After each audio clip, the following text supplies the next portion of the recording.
Hello everyone, this is Zakir Hussain. Present మనతోటి senior journalist Jagdev గారు ఉన్నారు. హలో చెప్పేద్దాం ఒకసారి. Hello sir. Hi Zakir. AP liquor స్కామ్లో నిజంగా రోజుకో పరిణామం జరుగుతుందని చెప్పాలి. రీసెంట్గా 11 కోట్లు బయటపడినట్టు తెలుస్తుంది. అయితే దీని గురించి ఈడీ కూడా విచారణ జరుగుతుంది. అసలు దీని గురించి మనం ఏం చెప్పుకోవచ్చు అంటారు? యాక్చువల్గా సిట్ అధికారులు ఏదైతే ఇన్వెస్టిగేషన్ జరిపి దగ్గర ఒక 267 మంది సాక్షుల్ని 68 మంది సాక్షులు 300 పేజీల ఛార్జ్ షీటు, తర్వాత ప్రతిదీ వీడియో ఫుటేజ్లు, వాళ్ళు చెప్పిన వాంగ్మూలం రికార్డ్ చేయడాలు, ఇప్పటికే 12 మందిని సుమారుగా అరెస్ట్ చేశారు. మన ఎంపీ మిథున్ రెడ్డి గారితో సహా కసిరెడ్డి రాజ్ కసిరెడ్డి, చాలామంది.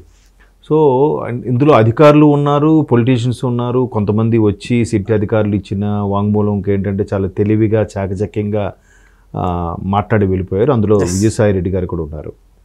అయితే ఈ మొత్తం వ్యవహారం ఇలా నడుస్తున్నప్పటికీ ఈడీ దీని మీద దృష్టి పెట్టింది. ఎక్కడైతే అవకతవకలు జరుగుతున్నాయో దాన్ని మనీ లాండరింగ్ వ్యవహారం కిందే పరిగణించి ఈడీ దాన్ని ఏమంటారు సుమోటోగా స్వీకరిస్తుంది.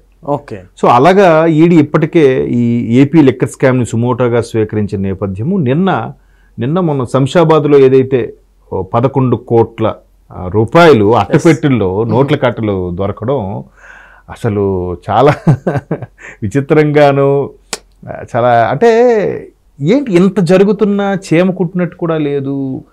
అవతల వ్యక్తులు అసలు ఫీల్ అవ్వట్లేదు.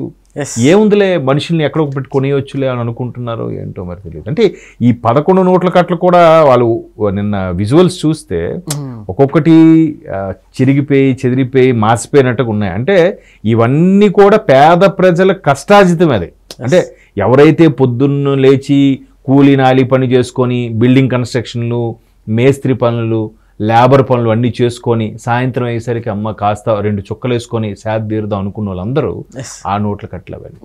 సో అవన్నీ నిన్న మీరే 11 కోట్లు అని చెప్తున్నారు కదా, అది బాక్సుల్లో అట్టపెట్టులో అదేనా బిస్కెట్ ప్యాకెట్ అట్టపెట్టా ఇంకేం పెట్టా చూస్తే నోట్ల కట్టలు అన్నీ చెమట వాసంతో ఉన్న నోట్ల కట్టలే ఉంటాయి, కష్టార్జితమైనవి. సో ఇంకా అది మరి కాస్త ఈడీ సివియర్ చేసింది. సో మొత్తం వ్యవహారం మీద అందరికీ వచ్చిన బిగ్గెస్ట్ డౌట్ ఏంటంటే బిగ్ బాస్ అరెస్ట్ ఎప్పుడు? ఈ మొత్తం వ్యవహారం నడిపిస్తున్నా ఇప్పటికీ తెర వెనుక సేఫ్గా ఉన్న బిగ్ బాస్ అరెస్ట్ అవుతారా అవరా?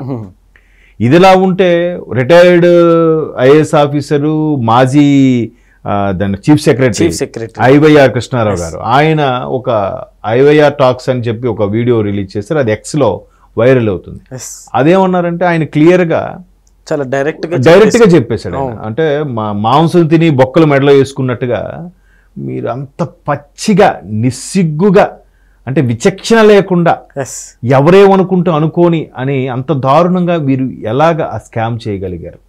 అంటే అక్కడ ఒక ఐఏఎస్ ఆఫీసర్ని ఎక్సైజ్కి తీసుకొచ్చి పెట్టి మొత్తం వాళ్ళ ఖాతాలోకి వెళ్ళిపోయేలాగా, అది కూడా పచ్చిగా, అంటే యూపీఐ కానీ క్యూఆర్ కూడా ప్రతిసారి నేను చెప్పేదే ఇవేవి లేకుండా ఓన్లీ క్యాష్ అండ్ క్యారీ. అంటే దీనికి ఇలా క్యాష్ అండ్ క్యారీ అయితే లెక్క జమ ఉండదుగా. ఇప్పటికీ కొంతమంది ఆయా సంస్థల్లో వాళ్ళకి సంబంధించిన కొన్ని సంస్థల్లో ఇప్పటికీ క్యాష్ అండ్ క్యారీ ఇస్తారు ఉద్యోగుల జీతాలు కూడా. ఎందుకు ఇస్తారంటే ఇదే రీజన్. లెక్క జమ ఉండక్కర్లేదు, ఎవరికి చూపక్కర్లేదు. ఒక లేబర్ ఆఫీస్కి చూపించక్కర్లేదు, పిఎఫ్ చూపించక్కర్లేదు, ఈఎస్ఐకి చూపించక్కర్లేదు, లేదంటే ట్రేడ్ లైసెన్స్కి సంబంధించినవి ఏ అవసరం లేదు. ఏమీ లేకుండా ఒక ఆడిటర్కి కానీ లేదంటే ఒక ఇన్కమ్ ట్యాక్స్ వాళ్ళు కానీ ఎవరికి ఏమి చూపించకుండా ఉండడం కోసమే ఈ క్యాష్ అండ్ క్యారీ. అది కూడా చాలామంది RRR లాంటి వాళ్ళు, పురంధరేశ్వరి గారు లాంటి వాళ్ళు, లేదంటే టీడీపీలో చాలామంది సీనియర్లు, వీళ్ళందరూ కూడా రకరకాలుగా లేఖలు రాసి సుప్రీంకోర్టుకి ఇన్ఫార్మ్ చేసి లేదంటే కేంద్రానికి వినతి పెట్టుకుంటూ అప్పుడు చివరి సంవత్సరం, అంటే ఇంకొక సంవత్సరంలో ఆ గవర్నమెంట్ పోతుంది అనగా, అంటే 2023 స్టార్టింగ్ నుంచి ఎప్పటి నుంచో అప్పుడు క్యూఆర్ కోడ్ ఏదో పెట్టారు. ఈలోగా వచ్చిన క్యాష్ అంతా ఎటు వెళ్ళినట్టు? సార్ అట్లని అసలు ఈ కేసు గురించి బయటికి ఇలా తీయకుండా ఉన్నట్లయితే సో ఈ స్కామ్ గురించి అసలు ప్రజలకు తెలిసేదంటారా? ఇప్పటికీ కొంతమంది ప్రజలు ఇవంతా ఆయన గవర్నమెంట్ లేదు కాబట్టి అన్నట్టుగా ఉన్నారు. అందరూ కాదు, అంటే ఒక 1 to 5% మధ్యలో ఉన్నారు వాళ్ళు. అంటే వాళ్ళు కూడా అందులో ఇన్వాల్వ్ అయిన వాళ్ళు. ఆ ఏదైతే స్కామ్ ఉందో అందులో ఇన్వాల్వ్ అయిన వాళ్ళే వాళ్ళకి ఫేవర్గా మాట్లాడి కటౌట్లు కడుతున్నారు. ఇప్పుడు నిన్న మీరు ఆ 11 కోట్లు వ్యవహారం ఏదైతే దొరికిందో అక్కడ ఒక కీలక వ్యక్తి దొరికాడు. అంటే మనీ లాండరింగ్ వ్యవహారం, మనీ హవాలా నడిపించే వ్యక్తుల్లో ఒక కీలకమైన వ్యక్తి ఎవరు, వరుణ్ అంటే ఎవరు, అతను దొరికాడు. ఇప్పటికే 12 మంది అరెస్ట్ అయ్యారు, ఈయన ఒక 13వ వాడు అవుతాడు. అంటే మిథున్ రెడ్డి గారు లాంటి ఒక ఎంపీ స్థానంలో ఉన్న వ్యక్తి కూడా అరెస్ట్ అయ్యి లోపల ఉన్నారంటే మరి అంతెందుకండి.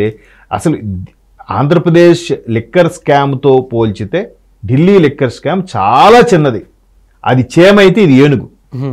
మరి చీమ అంత స్కామ్కే 100 కోట్లు స్కాము కవిత గారు చెప్పలేకపోయారు లెక్కలని, మన ఎమ్మెల్సీ కవిత గారు.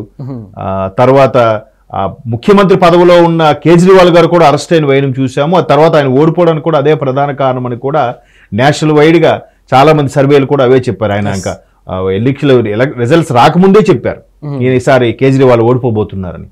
మరేంటి, మన ఒక ఐఐటి స్టూడెంటు, ఒక సిన్సియర్ ఐఏఎస్ ఆఫీసరు, సామాన్యుడి పరిస్థితిని అర్థం చేసుకొని వచ్చి అన్నా హజారే లాంటి వ్యక్తులకి యాంటీ కరప్షన్ గురించి ఫైట్ చేసిన ఒక కేజ్రీవాల్ గారు ఇంత పెద్ద స్కామ్లో ఇరుక్కొని అరెస్ట్ అవ్వడం ఏంటి? సో అదే అరెస్ట్ అయితే ఇది ఇక్కడ మరి ఆ బిగ్ బాస్ అరెస్ట్ ఎప్పుడు? రాజకేశ్వరరెడ్డి వాంగ్మూలంలో ఉంది. ఇప్పుడు ఎవరెవరైతే సాక్షులను విచారించారో అందరూ వాంగ్మూలంలో ఉంది. ఎంత స్కామ్ జరిగిందంటే సుమారుగా 3700 కోట్లు ఎంతో మనం నిర్ధారించారు. అంటే ఒక ఊహకి, ఒక అప్రోక్సిమేట్లీ ఇప్పుడు ఈ రోజులో ఎన్ని సేల్స్ అయ్యాయని చెప్పి ప్రతిదీ ఎంటర్ చేస్తే మనకు ఒక లాస్ట్లో ప్రింట్ కొడితే వచ్చేస్తుంది ఎన్ని అమ్మారని. అలా కాకుండా లెక్కాజమా లేకుండా అమ్ముతూ ఉంటే, క్యాష్ అండ్ క్యారీ చేస్తే ఎలా చెప్పగలరు? అది కూడా కేవలం ఒక ఎస్టిమేషన్ మీద వేసిన లెక్క ప్రకారం చూస్తే 3700 కోట్లు. అది కూడా ఎలాంటిది? డమ్మీ, పతల, ఫాల్తు, ఏవో తొపాసు బ్రాండెడ్తో పెట్టి అమ్మేసి బ్రాండెడ్ బాటిల్ ఏవి పెట్టకుండా, ఒకవేళ బ్రాండెడ్ది ఎవడైనా తెచ్చి పక్క రాష్ట్రం నుంచో ఎక్కడి నుంచో తెచ్చుకుంటే వాడు ఏదో స్మగుల్ గూడ్స్ తెచ్చాడంటే వాడి మీద మళ్ళీ అరెస్టు. దానితో గవర్నమెంట్ నడిపించింది కాబట్టి ఎవ్వరు అబకారి వాళ్ళు కానీ లేదంటే ఎక్సైజ్ వాళ్ళు కానీ ఎవ్వరు అటువైపు వెళ్ళలేదు. ఎందుకు వెళ్తారు? వెళ్తే బాబు ఇది గవర్నమెంట్ నడిపిస్తుంది, ప్రభుత్వం మంత్రులు ముఖ్యమంత్రులు ఇందులో ఉన్నారని అంటే ఎవడే మాట్లాడతాడు? ఎవడు మాట్లాడాడు? సో ఇంత పెద్ద స్కాము ఇప్పుడు ఆల్రెడీ ఈడీ గతంలో బిగ్ బాస్కి సంబంధించిన కొన్ని ఆస్తులు, వ్యవహారాలు, మనీ లాండరింగ్ ఇవన్నీ జప్తు చేసింది. 38,000 కోట్లు ఏదో సీజ్ చేసిందని కూడా విన్నాము. ఇప్పుడు మరలా ఈడీ తీసుకుంటే ఇంకెంత సివియర్గా ఉండబోతుంది అనేది బిగ్గెస్ట్ క్వశ్చన్. అసలు ఏంటి ధైర్యం అని కూడా ఒక ఆశ్చర్యం అనిపిస్తుంది. అయితే ఎంత ధైర్యానికి కారణం అక్కడ కేంద్రంలో ఒక బలమైన వ్యక్తి అండదండలు ఈయనకు ఉన్నాయి, అందుకే ఎంత ధైర్యంగా ఉన్నారు అనేది కూడా ఒక వార్త వినిపిస్తుంది. మరి liquor scam, AP liquor scam ఎన్ని మలుపులు తిరుగుతుందో, బిగ్ బాస్ పేరు తెర మీదకి వస్తుందో రాదో పెరుమాళ్ళకే ఎరుక. Yes sir. అది ఓకే సార్, థ్యాంక్ యూ.